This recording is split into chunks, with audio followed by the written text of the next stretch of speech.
Hello my dear friends, नमस्कार। कैसे हो सभी? उम्मीद करते हैं बहुत ही अच्छे होंगे, स्वस्थ होंगे और आपकी तैयारी भी अच्छे से चल रही होगी। तो दोस्तों, सभी का स्वागत है हिंदी के इस प्रैक्टिस सेट में। ये प्रैक्टिस सेट आपका UP TET, C TET, TSSC यानी जितने भी आपके टीचिंग एग्जाम्स होते हैं उन सभी के लिए ये प्रैक्टिस सेट बहुत ही इंपॉर्टेंट होने वाला है। सारे के सारे प्रीवियस ईयर क्वेश्चंस हैं और कुछ मोस्ट एक्सपेक्टेड क्वेश्चंस, उन सभी को साथ मिला करके आपके लिए ये प्रैक्टिस सेट डेली प्रोवाइड किया जाता है। प्रैक्टिस सेट के माध्यम से इन क्वेश्चंस को डिस्कस किया जाता है, विस्तृत व्याख्या के साथ क्वेश्चंस को डिस्कस किया जाता है। उसी श्रृंखला में हमारी आज की क्लास है। तो चलिए देर ना करते हुए आज की क्लास को शुरू करते हैं।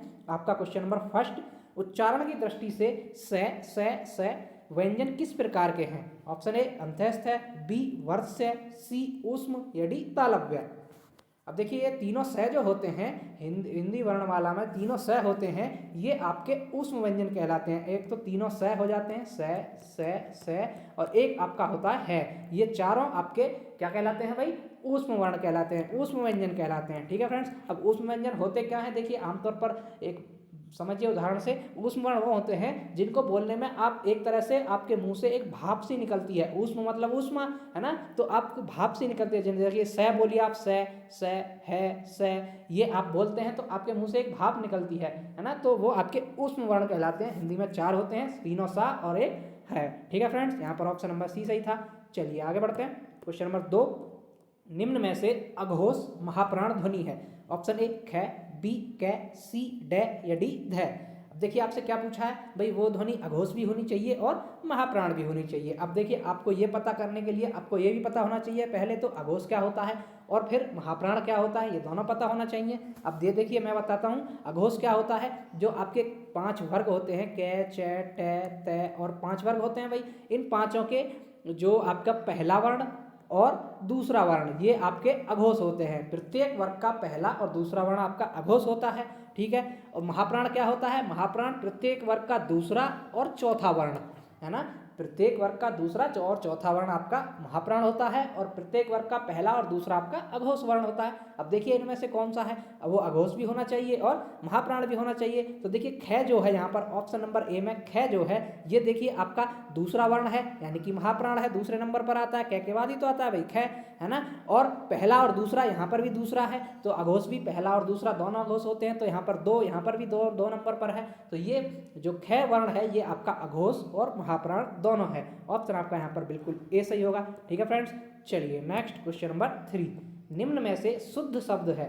ऑप्शन ए पूजनीय, बी पूज्यनीय, सी पूजनीय या डी पूजनीय।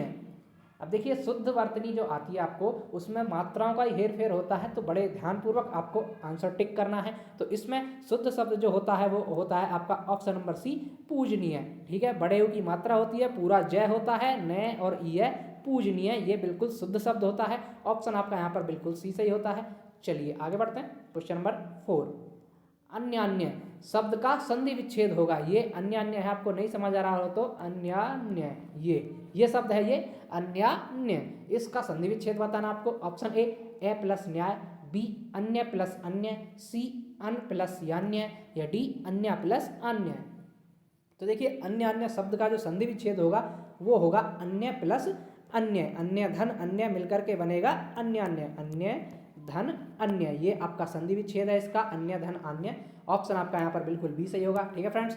चलिए नेक्स्ट पर चलते हैं। क्वेश्चन नंबर 5, चरण कमल में समास है। अब चरण कमल शब्द जो है इसमें कौन सा समास होगा? ऑप्शन ए कर्मधारय समास, बी बहुव्रीहि समास, सी द्वंद्व समास या डी तत्पुरुष समास। तो देखिए, चरण कमल जो शब्द है इसमें कौन सा समास होगा भाई? वो होगा आपका कर्मधारय समास। देखिए, यहाँ पर जो कमल चरण है वो कमल के समान बताए जा रहे हैं, तो चरणों की विशेषता बताई जा रही है कि चरण कैसे हैं भाई? कमल के समान है ना। तो जहाँ पर विशेष्य विशेषण का बोध होता है, यानी किसी चीज़ की विशेषता बताई जाती है, वहाँ आपका कर्मधारय समास होता है। तो इसीलिए आपका ऑप्शन नंबर ए बिल्कुल सही जवाब है यहाँ पर। चलिए क्वेश्चन नंबर 6, निम्न में से कौन सा शब्द तद्भव है? ऑप्शन ए भ्रमर, बी व्याघ्र, सी क्षीर या डी कोयल।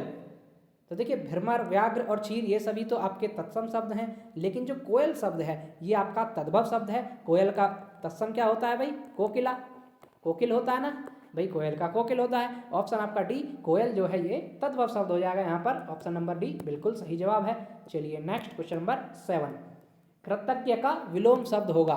जो कृतज्ञ शब्द है इसका विलोम क्या होता है? ऑप्शन ए अकृतज्ञ, बी संवेदनहीन, सी कृतघ्न या डी जड़। और देखिए कृतज्ञ का विलोम क्या होगा, तो कृतज्ञ का पहले आपको मतलब अर्थ पता होना चाहिए क्या होता है। तो कृतज्ञ का अर्थ होता है भाई किसी का उपकार मानने वाला, कोई उपकार किया किसी ने तो मानता है उसको, लेकिन उसका उल्टा क्या होगा भाई उपकार को न मानने वाला। तो जो कृतघ्न होता है ये इसका मतलब होता है कि उपकार को न मानने वाला, तो इसका विलोम शब्द कृतघ्न हो जाएगा। बिल्कुल सी सही है यहाँ पर। आगे बढ़ते हैं क्वेश्चन नंबर 8, जनार्दन किसका पर्यायवाची है? Option A Ram, B Krishna, C Vishnu या डी ब्रह्मा। तो देखिए जनार्दन शब्द जो है वो आपका भगवान विष्णु का पर्यायवाची है। किसका है भाई? भगवान विष्णु का पर्यायवाची है जनार्दन। ऑप्शन आपका यहाँ पर बिल्कुल सी सही है। अगला क्वेश्चन, क्वेश्चन नंबर 9, जो लज्जा से रहित हो वाक्यांश के लिए एक शब्द होगा। ऑप्शन ए निर्मम, बी निर्लज, सी बेशर्म या डी उपयुक्त में से एक से अधिक।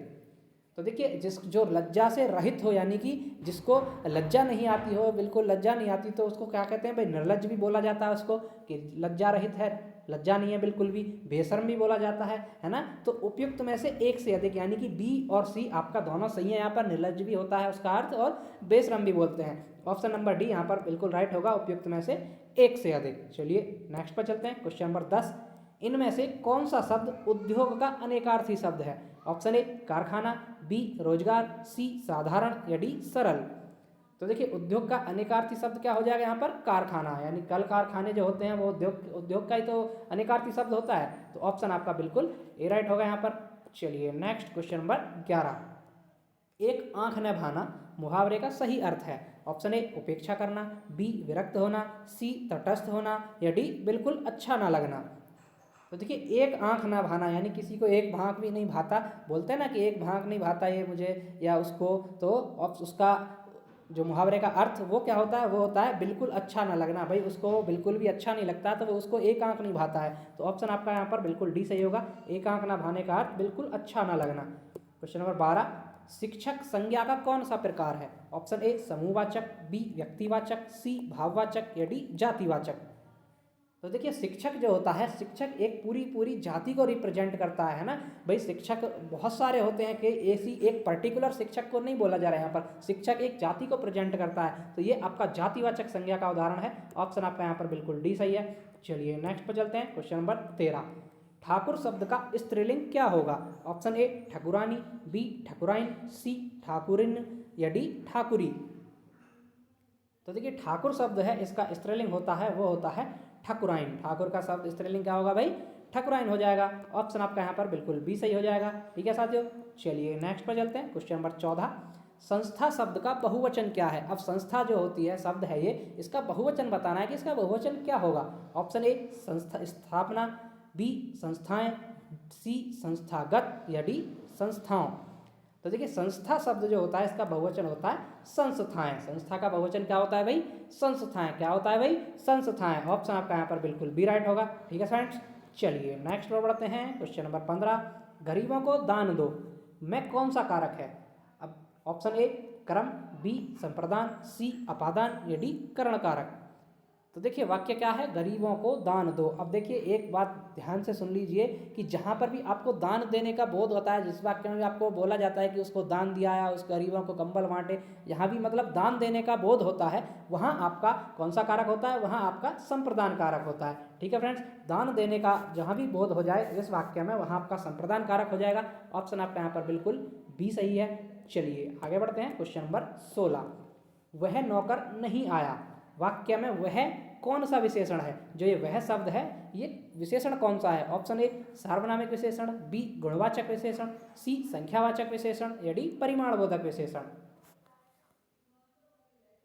तो देखिए वह नौकर नहीं आया, ये तो वह जो शब्द है ये किसके स्थान पर प्रयुक्त हुआ है? नौकर। भाई जो नौकर संज्ञा है, संज्ञा का विशेषता बताता है, क्या होता है वो? सर्वनाम। और ये आपका सार्वनामिक विशेषण हो जाएगा। ये आपका क्या हो जाएगा भाई? सार्वनामिक विशेषण। ऑप्शन आपका बिल्कुल ए सही होगा। वह शब्द जो है सार्वनामिक विशेषण होगा क्योंकि ये संज्ञा के स्थान पर प्रयुक्त हुआ है, नौकर के स्थान पर प्रयुक्त हुआ है ना। नौकर के लिए तो प्रयुक्त हुआ है लेकिन वो विशेषता बता रहा है कि वह नौकर है ना, नौकर की विशेषता भी बता रहा है साथ के साथ, तो आपका सार्वनामिक विशेषण हो जाएगा। ऑप्शन ए सही है। चलिए नेक्स्ट क्वेश्चन नंबर 17, मुख्य क्रिया के अर्थ को स्पष्ट करने वाली क्रिया होती है। ऑप्शन ए सहायक क्रिया, बी प्रेरणार्थक क्रिया, सी नामबोधक क्रिया या डी नाम धातु क्रिया। तो देखिए मुख्य क्रिया जो होती है उसको मेन वर्ब जो होती है उसको इस अर्थ स्पष्ट करने के लिए जो होती है वो होती है सहायक क्रिया, यानी इंग्लिश में बोलते हैं हेल्पिंग वर्ब। जैसे इज, आई, एम, आर होती है, सहायक क्रियाएं होती हैं, तो ये आपकी मुख्य क्रिया के अर्थ को स्पष्ट करती है सहायक क्रिया। ऑप्शन आपका बिल्कुल ए राइट है यहाँ पर। चलिए नेक्स्ट क्वेश्चन नंबर 18, वह खा रहा था वाक्य में कौन सा काल है? ऑप्शन ए अपूर्ण भूत, बी सामान्य भूत, सी पूर्ण भूत या डी संदिग्ध भूत। तो देखिए वह खा रहा था यानी कि उस समय वो खा ही रहा था, खा के समाप्त नहीं हुआ था उसका खाना, खा रहा था, है ना।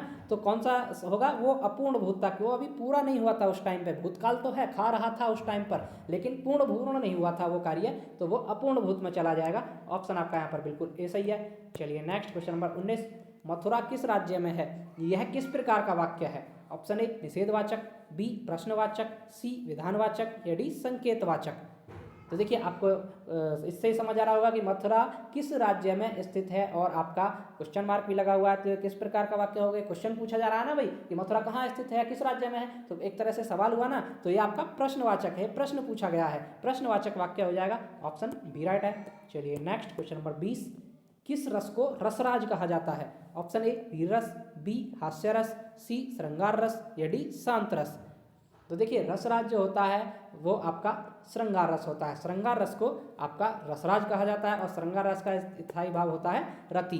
ठीक है, श्रृंगार रस को रसराज भी कहा जाता है, रसों का राजा कहा जाता है, और इसका स्थायी भाव रति होता है। ऑप्शन आपका यहाँ पर बिल्कुल सी सही हो जाएगा। तो दोस्तों ये थी हमारी आज की क्लास। आपको क्लास कैसी लगी कमेंट करके जरूर बताएं। जो भी साथी चैनल पर पहली बार हैं कृपया चैनल को सब्सक्राइब कर लें, ताकि ऐसी इन्फॉर्मेटिव वीडियोज़ और क्लासेज आपको डेली मिलती रहें। तो चलिए मिलते हैं नेक्स्ट वीडियो में, तब तक के लिए धन्यवाद।